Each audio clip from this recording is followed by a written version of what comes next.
Just a mention of the name Mali conjures up images of an ancient empire central to the trans-Saharan gold trade of yore, and where exotic cities like Timbuktu live on not just in legend.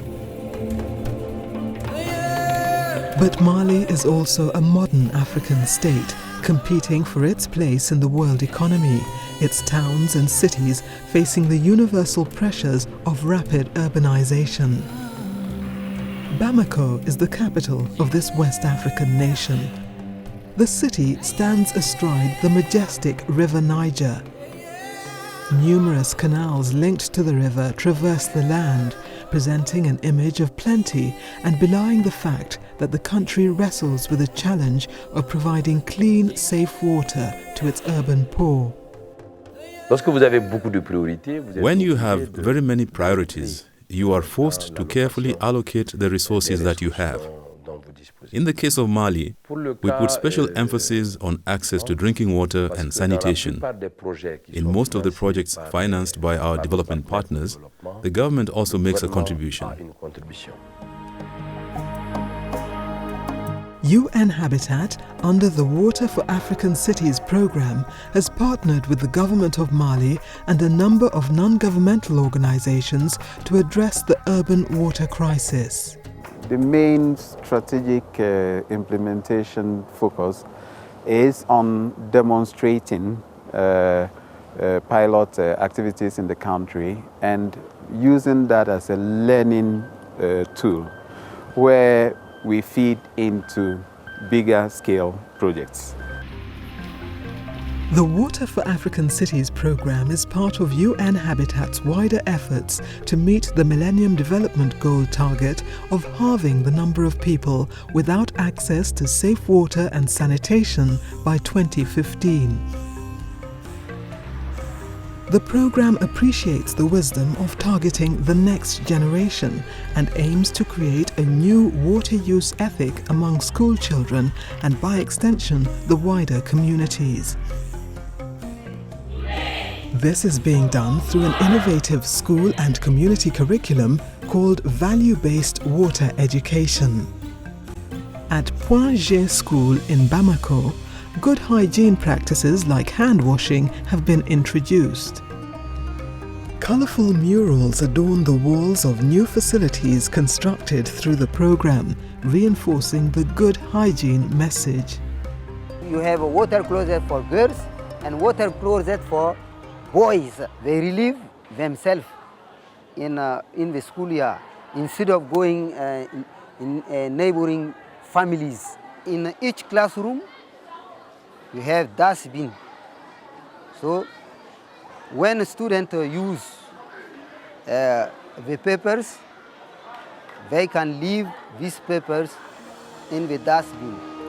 At the Jean Richard School and other selected schools, special water classrooms have been set up where pupils follow a unique curriculum on water and the environment. Same Kuluninko is an informal settlement on the outskirts of Bamako. The area is crisscrossed by flowing channels, which to the casual observer would suggest that potable water exists in abundance here. In Same Kuluninko, Water for African Cities, in collaboration with the local municipality, has rehabilitated 17 hand pumps which now serve up to 6,000 people a day.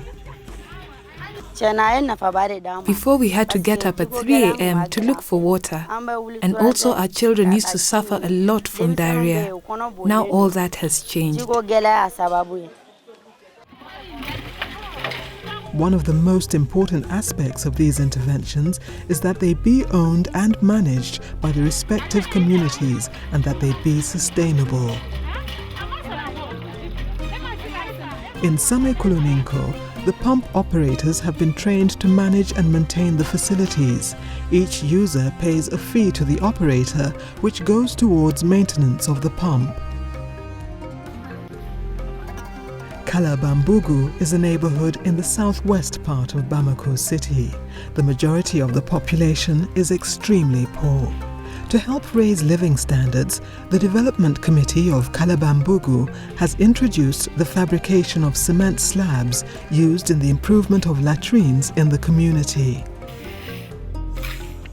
Each slab costs the equivalent of $10.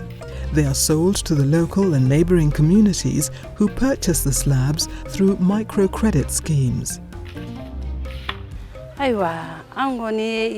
Through this project, our lifestyle has improved very much. Now all the children are no longer dirty as they were before. We also have no bad smells in the compound, and our health has improved because wastewater is being managed properly. So we are very happy. 325 kilometers northeast of Bamako, in the Ségou region, lies the city of Niono. A 50-kilometer-long canal runs through the town, and beside it, the main market bustles with activity every Thursday and Sunday. With the growing local population, an influx of traders, and a lack of suitable sanitation facilities, the canal has until recently come under threat. Residents use the canal for anything from laundry to urination, and even open defecation. Through the Water for African Cities program, a modern public toilet complex has been constructed in the marketplace to serve an average of 2,500 people a day. It's a unique intervention in that it incorporates showers, a safe deposit store for luggage, toilets for people with disabilities, and 50 latrines with biodigesters. Biogas production will relieve all the women because here in Niono you have to go far, nearly 30 kilometers to get firewood. So the transportation cost and even the pressure on the natural resources like forests will be drastically reduced. The same gas is used for lighting homes. Women are the main beneficiaries.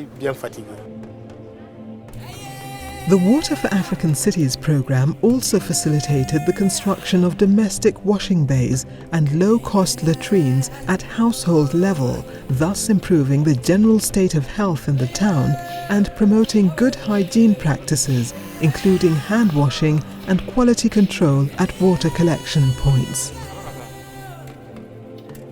Boubacar Samake, the chief of Niono, is one of the beneficiaries of an EcoSan latrine.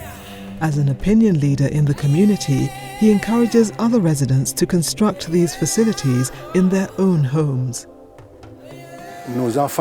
My children's health has improved, and now we have reduced the cost of fertilizer because we use the waste from the EcoSan latrine as fertilizer.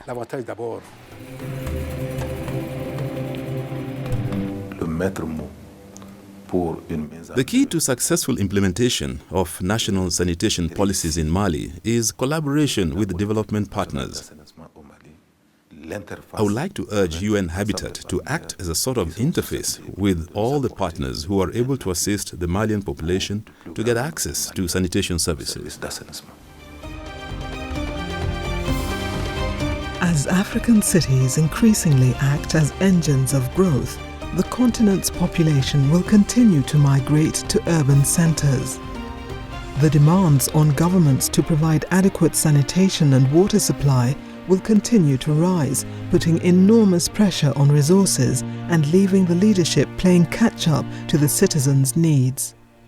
Initiatives like the Water for African Cities program play a vital role in bridging the demand gap to ensure sustainable access to proper sanitation and safe drinking water, not just for the affluent in society, but focusing on the urban poor. Through pro-poor governance, the Water for African Cities program continues to leave a tangible impact on the lives of the underprivileged, giving them a lifeline to a better future.